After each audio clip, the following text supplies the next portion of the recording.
Cervical cancer, the fourth most common cancer in female world wide.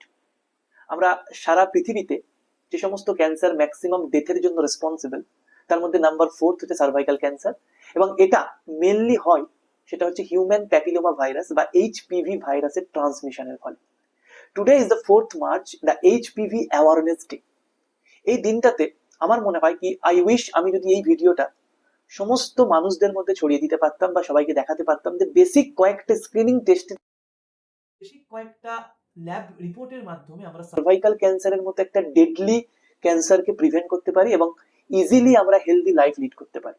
তো আমার request, এই ভিডিওটা বেসিক্যালি আমরা সবার জানা দরকার। বেসিক আমি কয়েকটা টপিক এখানে আলোচনা করব। First of all, what is cervical cancer? Cervical ক্যান্সারটা কি, কাদের ক্ষেত্রে সার্ভাইকাল ক্যান্সার বেশি হতে পারে, এটা বেসিক সিমটম কি আছে, আর সেকেন্ড হিউম্যান প্যাপিলোমা ভাইরাস, যেটা বললাম যে আজকে হচ্ছে অ্যাওয়ারনেস ডে। তাহলে হিউম্যান প্যাপিলোমা ভাইরাসটা কি, এটা কিভাবে বডিতে ঢুকতে পারে, এটা কিভাবে ক্যান্সারে কনভার্ট করতে পারে। তো first of all, human papilloma virus হচ্ছে একটা ডিএনএ ভাইরাস। যে ভাইরাসটা বেসিক্যালি ট্রপিজম বা টার্গেট সাইট হচ্ছে আমাদের বডির বিভিন্ন এপিথেলিয়াল সেলস, এবং এদের মেন অ্যাফিনিটি যেটা, মানে যে এপিথেলিয়াল সেলসে এরা বেশি এন্টার করে, মাল্টিপ্লাই করে এবং লং টার্মে থাকে, সেটা হচ্ছে cervical epithelial cell. Cervical epithelial cell বাদ দিয়ে এরা অ্যানাল এপিথেলিয়াল বা ওরোফ্যারিঞ্জিয়াল এপিথেলিয়াল সেলস এর মধ্যেও থাকতে পারে। তো এবারে কোশ্চেন যেটা আমাদের, যে এইচপিভি এই ভাইরাসটা কিভাবে ট্রান্সমিট হতে পারে বা এটা কিভাবে ক্যান্সারে কনভার্ট হতে পারে। আমরা যদি বেসলাইন একটা জিনিস ভাবি, যে আমাদের হিউম্যান বডি যেটা আছে সেটা কিন্তু সমস্ত প্যাথোজেনের এগেনস্টে কাজ করার জন্য আমাদের ইমিউন সিস্টেম অলওয়েজ অ্যাক্টিভ। আমাদের আমাদের ইমিউন সিস্টেম সবসময় কাজ করে চলেছে যখনই কোনো বাইরের প্যাথোজেন বডিতে ঢুকবে তাদেরকে রিমুভ করার জন্য। কিন্তু যাদের ক্ষেত্রে immune system low, like HIV or diabetic patient, বা কিছু কিছু ভাইরাস অ্যাভেলেবেল আছে আমাদের এনভায়রনমেন্টে, যে ভাইরাসগুলো আমাদের বডির ইমিউন সিস্টেমের যে পার্টিকুলার পোর্শনটা আছে, যেটাকে আমরা বলছি টিউমার সাপ্রেসার জিন, ইমিউন সিস্টেমের যে পার্টিকুলার পোর্শনটা বিভিন্ন ক্যান্সার হওয়া থেকে আমাদের সেলগুলোকে বাঁচায়, তাদের সেই মেকানিজমটাকে ইনহিবিট করে দেয়। তো হিউম্যান প্যাপিলোমা ভাইরাস হচ্ছে সেরকম গ্রুপ অফ ভাইরাস যারা বেসিক্যালি আমাদের বডিতে এন্টার করার পরে তারা কিছু প্রোটিন তৈরি করে, যে প্রোটিনটাকে আমরা মেডিকেল টার্মিনোলজিতে বলি E6 and E7 প্রোটিন। তো এই প্রোটিনগুলো কি করে, আমাদের বডির টিউমার সাপ্রেসার জিন, যেটা টিউমার হওয়া থেকে প্রিভেন্ট করে বডিকে, P53 বলি যেটাকে আমরা মেডিকেল টার্মিনোলজিতে, সেই জিনটাকে ইনহিবিট করে দেয়। যার ফলে এই ভাইরাসটা ইজিলি অঙ্কোজেনিক বা ক্যান্সারে কনভার্ট হয়ে যায়, বা আমাদের সেলগুলোকে আনকন্ট্রোল গ্রোথ করে দেয় এবং ক্যান্সারাস চেঞ্জেস এনে দেয়। নাও হিউম্যান প্যাপিলোমা ভাইরাস যেটা, সেটা অলমোস্ট 200 এর বেশি ভ্যারিয়েন্ট আছে আমাদের এনভায়রনমেন্টে, এবং দেখা গেছে যে most of the case maximum এইচপিভির যে ভ্যারিয়েন্ট গুলো থাকে সেগুলো সেলফ লিমিটিং হয়, মানে আমাদের বডি সেইগুলোকে from the period of time neutralise করে দেয়। শুধুমাত্র দুটো এরকম ভ্যারিয়েন্ট আছে যে ভ্যারিয়েন্ট গুলো বডিতে পারসিস্টেন্ট থাকে, টিউমার সাপ্রেসার জিনকে ইনহিবিট করে এবং ক্যান্সারে কনভার্ট করতে পারে, সেটা হচ্ছে type 16 and type 18। Human papilloma ভাইরাসের 16 আর 18 এই দুটো টাইপ বডিতে পারসিস্টেন্ট থাকতে পারে এবং ক্যান্সারে কনভার্ট করতে পারে। নাও তাহলে হিউম্যান প্যাপিলোমা ভাইরাস কিভাবে ট্রান্সমিট হয় বা কেন ফিমেলরা বেশি মানে এই এইচপিভি দিয়ে এফেক্টেড হয়। ফার্স্ট অফ অল যদি আমরা বলি যে যাদের পুয়ার হাইজিন মেনটেন করে জেনাইটাল রিজিয়নে, যাদের ক্ষেত্রে মাল্টিপল সেক্সুয়াল পার্টনার থাকে, যাদের ক্ষেত্রে basically immune suppression like HIV, diabetes এরকম কোনো কন্ডিশন থাকে, যাদের ক্ষেত্রে ম্যাক্সিমাম 3টের বেশি প্রেগনেন্সি হয়, সেই সমস্ত ফিমেলদের ক্ষেত্রে এইচপিভিটা ইজিলি ট্রান্সমিটেড হয়, এবং এটা actually STD, sexually transmitted disease, যেটা সেক্সুয়াল ইন্টারকোর্সের মাধ্যমে বা স্কিন টু স্কিন কন্ট্যাক্টের মাধ্যমে ট্রান্সফার হতে পারে। এখন human papilloma virus easily body থেকে নিউট্রালাইজ হয়ে যায় শুধুমাত্র দুটো ভ্যারিয়েন্ট ছাড়া, 16 এবং 18। এই দুটো ভ্যারিয়েন্টই বিভিন্ন প্রোটিন তৈরি করে লাইক E6 এবং E7, যেটা আমাদের বডির যে টিউমার সাপ্রেসার জিন মেনলি P53 সেটাকে ইনহিবিট করে এবং ক্যান্সারে কনভার্ট করতে পারে। এবং সব থেকে ইম্পর্টেন্ট এবং ইন্টারেস্টিং যেটা জিনিস, সেটা হচ্ছে হিউম্যান প্যাপিলোমা ভাইরাসকে আমরা ইজিলি ডিটেক্ট করতে পারি এবং ইজিলি আমরা এই চেঞ্জেস হওয়া থেকে প্রিভেন্ট করতে পারি বাই সিম্পল স্ক্রিনিং টেস্ট, যেটা অলরেডি এখন হোম স্ক্রিনিং কিট অ্যাভেলেবেল, যেখানে এইচপিভি ভ্যাজাইনাল সারফেস থেকে বা সার্ভিক্স থেকে স্যাম্পল নিয়ে আমরা করতে পারি। Now second most important thing is, cervical cancer যদি হয় সেটার বেসিক সিমটম কি হতে পারে বা কিভাবে আমরা পেশেন্টকে বুঝতে পারবো যে patients may suffer from the cervical cancer. So first of all যে সিমটম গুলো জেনারেলি আসে সেটা হচ্ছে মেনস্ট্রুয়াল সাইকেলে অ্যাবনর্মালিটি। ইন্টারমেনস্ট্রুয়াল সাইকেল ব্লিডিং হতে পারে, যে টাইমে অ্যাকচুয়াল ব্লিডিং হবার কথা না সেই টাইম। সেকেন্ড হচ্ছে কারো সেক্সুয়াল ইন্টারকোর্স করার পরে, যেটাকে আমরা বলছি post coital bleeding. After sexual intercourse bleeding হতে পারে। পেনফুল সেক্সুয়াল ইন্টারকোর্স হতে পারে। কোনো পেশেন্টের ভ্যাজাইনা থেকে ওয়াটারি বা ব্লাডি ডিসচার্জ বেরোতে পারে। তাদের ক্ষেত্রে অ্যাবডোমিনাল বা পেলভিক রিজিয়নে ক্র্যাম্পিং বা পেন আসতে পারে। এবং যদি এই সার্ভাইকাল ক্যান্সার অলরেডি ফর্ম হয় বা স্প্রেডিং নেচার হয়, তখন বিভিন্ন আদার সিমটম ম্যানিফেস্ট করতে পারে, like in case of back pain হতে পারে, ফিভার আসতে পারে, unwanted weight loss. Patient normal হ্যাবিচুয়েটে, তার ক্ষেত্রে নর্মাল যে ফুড ইনটেক করছে, বাট আনওয়ান্টেড কোনো কারণে ওয়েট লস হচ্ছে, লস অফ অ্যাপিটাইট, এবং most important post menopausal bleeding, যেখানে আমরা জানি যে after 45 or 50 years of age, যেখানে menstrual cycle usually according to the body's physiology off হয়ে যায়, যেটাকে আমরা বলছি মেনোপজ। তারপরেও অ্যাবভ 50 ইয়ার্স ফিমেলদের ক্ষেত্রে যদি ব্লিডিং হয়, এগুলো হচ্ছে কমন সিমটম। এবং এই সিমটম গুলো আমাদের প্রত্যেকটা ফিমেল ক্যান্ডিডেটের জানা উচিত, যে যদি এরকম কেউ সাফার করে বা এক্সপেরিয়েন্স করে, তার ইমিডিয়েটলি কিছু টেস্ট করা দরকার। আবার যদি সিমটম গুলোকে আমি সামারাইজ করতে চাই, তাহলে ফার্স্ট হচ্ছে অ্যাবনর্মাল ব্লিডিং, পোস্ট কোয়াইটাল বা after sexual intercourse bleeding. Third হচ্ছে pain or during the sexual intercourse, যদি তাদের ক্ষেত্রে কোনো পেন ফিলিংস হয় বা burning sensation.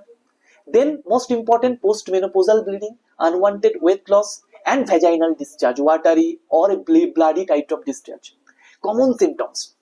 Now the thing is, patient কিভাবে অ্যাপ্রোচ করবে। অ্যাজ এ ইন্ডিয়ান অর বাঙালি যদি আমরা দেখি, তাহলে আমাদের সবার মধ্যে একটা বেসিক শাইনেস থাকে ফিমেলদের মধ্যে, যে তারা এই কন্ডিশন গুলোকে সবার সঙ্গে শেয়ার করতে সহজাত না, তারা লজ্জা পায়। কিন্তু একটা জিনিস আমাদের জানতে হবে, যে prevention is better than cure. যদি আমরা বেসিক সিমটমস কে রেকটিফাই করার চান্সেস পাই, তাহলে কেন আমরা করব না? কারণ কয়েকটা ডেটা যদি আমি বলি, যে human papilloma virus responsible more than 70% cases of cervical cancer. Second, human papilloma ভাইরাসের type 16 and 18 mainly responsible to transfer or convert in oncogenicity. Third, cervical cancer is a very slow progressing disease. কারো ক্ষেত্রে যদি HPV 16 and 18 টাইপটা in fact করে বডিতে, even 5 to 10 years লাগতে পারে তাদের pre cancerous স্টেজে। প্রি ক্যান্সারাস স্টেজ মানে যেখানে আমাদের সার্ভিক্সের বিভিন্ন এপিথেলিয়াল সেলস গুলোর ক্যারেক্টারিস্টিক চেঞ্জ হবে, যেটা আমাদেরকে একটা সাইন দেবে, আমাদেরকে একটা ইন্ডিকেট দেবে that there is something changes occurs in the cervical epithelial cells, and সেটাকে আমরা মেডিকেল টার্মিনোলজিতে বলি CIN, cervical intra epithelial neoplasm, যেটা তিনটে টাইপ থাকতে পারে, এবং এই তিনটে টাইপ বেসিক্যালি ইভেন 10 ইয়ার্স লাগতে পারে।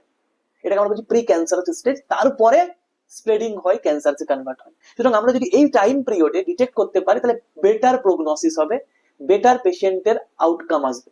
সেই জন্য আমাদের ক্ষেত্রে দুটো test according to the world health Organization. First of all, যে এইচপিভির ভ্যাকসিনেশন, এবং এটা সব থেকে বেস্ট টাইম হিউম্যান প্যাপিলোমা ভাইরাসের ভ্যাকসিন নেবার 9 to 26 ইয়ার্স অফ এজ। যদি কেউ এই ইয়ার্স এর মধ্যে 9 to 26 ইয়ার্স এর মধ্যে এইচপিভি ভ্যাকসিন নিয়ে নেয়, 90% চান্সেস তাদের ক্ষেত্রে আর এইচপিভি ইনফেকশনের জন্য সার্ভাইকাল ক্যান্সার হবার প্রবণতা কমে যাবে। Most important. সেকেন্ড ইজ, কারো যদি হিউম্যান প্যাপিলোমা ভাইরাস ইনফেকশনটাকে আমরা ডিটেক্ট করতে পারি বাই পিসিআর বা আদার স্ক্রিনিং অ্যাসে, সেখান থেকে আমরা ট্রিটমেন্ট স্টার্ট করলেও অনেক সময় এটাকে আমরা বেটার প্রগনোসিস পাই। Third, according to the world health organization, প্রত্যেকটা 30+ ইয়ার্স এজেড ওমেনের ক্ষেত্রে উচিত এভরি 5 ইয়ার্স অফ ইন্টারভ্যালে হিউম্যান প্যাপিলোমা ভাইরাস টেস্ট করা। এন্ড আরেকটা মোস্ট ইম্পর্টেন্ট টেস্ট, অ্যাকচুয়াল যে টেস্টের মাধ্যমে আমরা সার্ভিক্সের যে সেলগুলো ক্যান্সারাস হচ্ছে কিনা সেটা দেখতে পারি, যেটাকে আমরা বলছি প্যাপ স্মিয়ার, সেই টেস্টটা করা 5 বছর ইন্টারভ্যালে। এটা আমাদের রুটিন হওয়া দরকার। সুতরাং আলটিমেটলি আমরা যদি সামারাইজ করি, যে today human papilloma virus awareness day, এখানে একটা জিনিসকে বারবার আমাদের ক্ষেত্রে মোটিভেট করা হয়, যে পজিটিভ অ্যাওয়ারনেস বা নলেজটাকে সমস্ত স্প্রেড করা, যাতে প্রত্যেকটা মানুষ irrespective of their socio economical status and their proper knowledge, সব শ্রেণীর মানুষ যেন দুটো জিনিস জানতে পারে। একটা হচ্ছে সার্ভাইকাল ক্যান্সারটা সম্বন্ধে, যেটার মানে হচ্ছে বেসিক্যালি আমাদের ফিমেল পেশেন্টদের কয়েকটা কমন সিমটমের মাধ্যমে বুঝতে পারি যে তাদের জেনাইটাল অর্গানে কিছু প্রবলেম আসতে পারে, like in case of abnormal bleeding, post menopausal bleeding, during the intercourse sensation, pain after intercourse bleeding, unwanted weight loss. এই সিমটম গুলো হলে বুঝতে হবে যে জেনাইটাল অর্গানে কিছু প্রবলেম। সেকেন্ড ইম্পর্টেন্ট জিনিস, কি টেস্ট তারা করতে পারে বা কার সঙ্গে কনসাল্ট করতে পারে। এখানে হচ্ছে বেসিক গাইনোকোলজিক্যাল দুটো টেস্ট হয়, হিউম্যান প্যাপিলোমা ভাইরাসের detection by the PCR or any other screening এসে, and second most important is known as pap smear, যেখানে আমরা কি করি যে একটা সার্ভিক্স থেকে একটা নর্মাল স্প্যাচুলা বা নর্মাল সার্ভাইকাল ব্রাশের মাধ্যমে আমরা স্যাম্পেলটাকে বের করি, স্যাম্পেলটাকে নিয়ে একটা স্লাইডে দিয়ে স্যাম্পেলটা একটা স্মিয়ার বানিয়ে একটা স্টেন হয় যেটাকে আমরা বলি প্যাপানিকোলাও স্টেন।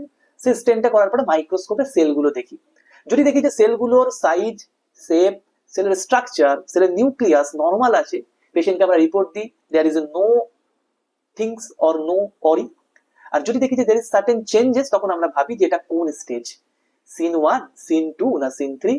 সেই অনুযায়ী পেশেন্টকে আমরা ফার্দার ট্রিটমেন্ট বা ফার্দার ইভেন ইনসিশনাল বায়োপসির জন্য বলি, যেখান থেকে স্মল টিস্যু কাট করে সার্ভিক্স থেকে ফার্দার ইনভেশনস অফ দ্য ক্যান্সার আমরা দেখতে পাই। এবং সব থেকে ইম্পর্টেন্ট জিনিস, এই যে টেস্টটা প্যাপ স্মিয়ার, এটা বেসিক্যালি 3000 to 4000 কস্ট, যেটা নেগলিজেবল। প্রত্যেকটা ফিমেল ক্যান্ডিডেট যদি আফটার 5 ইয়ার্স ইন্টারভাল এই টেস্টটা করে, তাহলে one of the most common ক্যান্সারের হাত থেকে আমরা প্রিভেন্ট করতে পারি তাদেরকে। সুতরাং at the end of the day চারটে পয়েন্ট মনে রাখতে হবে আমাদের। এবং first, obviously share the good knowledge. আমরা প্রপার নলেজটাকে যদি শেয়ার করি সবার মধ্যে, তাহলে সবাই বেসিক জিনিসটা সম্বন্ধে জানতে পারবে এবং অ্যাওয়ারনেস হতে পারবে, অ্যাওয়ার হতে পারবে, যাতে আমরা প্রিভেন্ট করতে পারি। সেকেন্ড হচ্ছে হিউম্যান প্যাপিলোমা ভাইরাস একটা ডিএনএ ভাইরাস, যেটা বেসিক্যালি মাল্টিপল সেক্সুয়াল পার্টনার যাদের আছে, যাদের পুর হাইজিন মেনটেন করে, মানে জেনাইটাল হাইজিন, যাদের ক্ষেত্রে ইমিউন সাপ্রেশন আছে, যাদের ক্ষেত্রে bad lifestyle like alcohol intake, too much smoking, এদের ক্ষেত্রে বেশি হতে পারে। এই রিস্ক ফ্যাক্টর গুলোকে ডিটেক্ট করা। থার্ড হচ্ছে সিম্পল টেস্টের মাধ্যমে HPV assay and pap smear every 5 years interval after 30 years of age যদি আমরা টেস্ট করি, আমরা ইজিলি এই ডিজিজটাকে প্রিভেন্ট করতে পারবো according to the world health Organization. আজকে আমরা এইটুকুন অ্যাওয়ারনেস নিতেই পারি যে লজ্জা নয়, জানতে হবে, নলেজকে শেয়ার করতে হবে। সমাজের সমস্ত মানুষের মধ্যে বেসিক আইডিয়াটা যেন থাকে, irrespective of their socio economical status, বা তারা কতটা নলেজেবল বা তারা কতটা এডুকেটেড। বেসিক হেলথ সবার জন্য, বেসিক হেলথ রিলেটেড এডুকেশন সবার জন্য। রিকোয়েস্ট, ভিডিওটা বেশি শেয়ার হোক, সবাই জানুক এবং সবাই প্রিভেন্টিভ প্রসিডিওর মেনটেন করুক। আর যে সকল ফিমেলদের মধ্যে এই রিলেটেড কিছু সিমটমস আছে, তারা ইমিডিয়েটলি কোনো গাইনিকোলজিস্টের পরামর্শ নিক, ফার্দার টেস্ট পারফর্ম করুক এবং হেলথি লাইফস্টাইল লিড করুক। Thank you.